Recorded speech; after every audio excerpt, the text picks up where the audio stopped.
বিদ্যালয়ৰ প্ৰধান বাইদেউ সেৱা কৰিছে।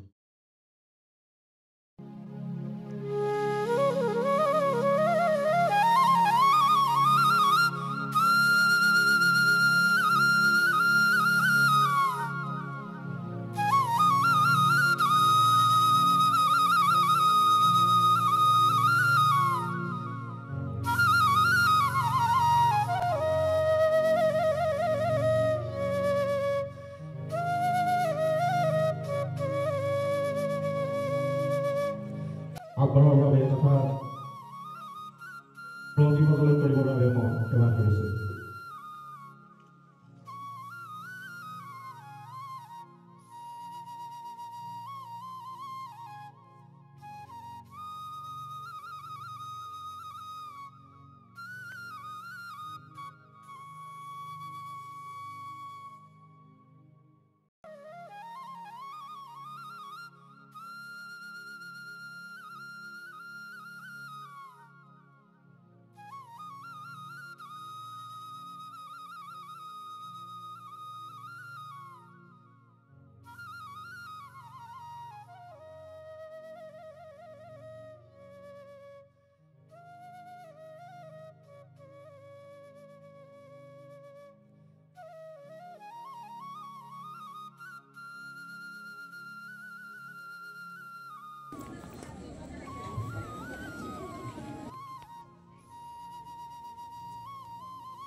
শিশু দিৱস উপলক্ষে উপস্থিত থকা বিদ্যালয় পৰিচালনা সমিতিৰ সম্পাদক মহোদয়, উপস্থিত বিদ্যালয়ৰ উপপ্ৰধান প্ৰমুখে সকলো শিক্ষক মণ্ডলী, উপস্থিত এখন বিদ্যালয়ৰ অভিভাৱক তথা অভিভাৱিকা মণ্ডলী, উপস্থিত অতি মৰমৰ শ্ৰীমন্ত শংকৰদেৱ বিদ্যালয়ৰ হাৰাঘাটৰ ছাত্ৰ ছাত্ৰীসকল, প্ৰথমে মই ছাত্ৰ ছাত্ৰীসকলক উদ্দেশ্যে আজি শিশু দিৱস উপলক্ষে তোমালোকক মই শুভেচ্ছা জ্ঞাপন কৰিলোঁ।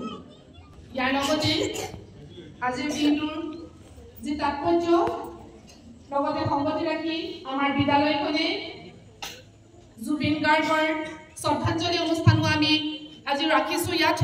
সেই আমি সকলোৱে আজি জুবিন দাকো আমি শ্ৰদ্ধাঞ্জলি জ্ঞাপন কৰিলোঁ। আজিৰ দিনটোৰ যিটো এটা মহত্ব, আমাৰ ভাৰতৰ স্বাধীনতা আন্দোলনত আগভাগ লোৱা এজন মহান পণ্ডিত আছিল জৱাহৰলাল নেহেৰু। তেখেতে আমাৰ স্বাধীন ভাৰতবৰ্ষৰ প্ৰথমজন প্ৰধানমন্ত্ৰী আছিলে।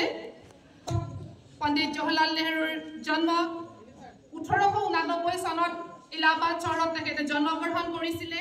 ভাৰতীয় হিচাপে ভাৰতীয় মানুহ পণ্ডিত জৱাহৰলাল নেহেৰুৱে বহুত মৰম কৰিছিল আৰু ভাৰতীয় লোকসকলে তেখেতক বহুতখিনি মৰম আৰু শ্ৰদ্ধা জনাইছিল।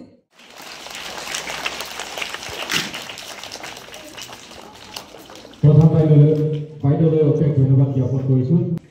আজি প্ৰাৰ্থনা সভাত উপস্থিত থকা মোৰ শ্ৰদ্ধাৰ প্ৰধান শিক্ষয়িত্ৰী লগতে মোৰ সন্মানীয় শিক্ষাগুৰুসকল, আজি মই পণ্ডিত জৱাহৰলাল নেহেৰুৰ বিষয়ে দুই এষাৰ ক'বলৈ ওলাইছোঁ। 1889 চনৰ 14 নৱেম্বৰ তাৰিখে এলাহাবাদ নগৰত নেহেৰুৱে সোণৰ চামুচ মুখত লৈ জন্মগ্ৰহণ কৰিছিল। তেখেতৰ পিতৃ মতিলাল নেহেৰু আছিল এজন নব্য প্ৰতিষ্ঠ আইনজ্ঞ আৰু এজন বিখ্যাত ৰাজনীতিবিদ, আৰু মাতৃ স্বৰূপৰাণী নেহেৰু আছিল এগৰাকী মহাধৰ্মপৰায়ণা মহিলা। তেখেতে পিতৃৰ পৰা দুৰ্বাৰ সাহসিকতাৰ স্পষ্টবাদিতা আৰু মাতৃৰ পৰা দয়া, ক্ষমা, স্নেহ ইত্যাদি সুকুমাৰ গুণৰাজি লাভ কৰিছিল। Today is 14th November and we are celebrating Children's Day. At first, I wish you all a very happy Children's Day. Today is the birth anniversary of our first Prime Minister, Pandit Jawaharlal Nehru.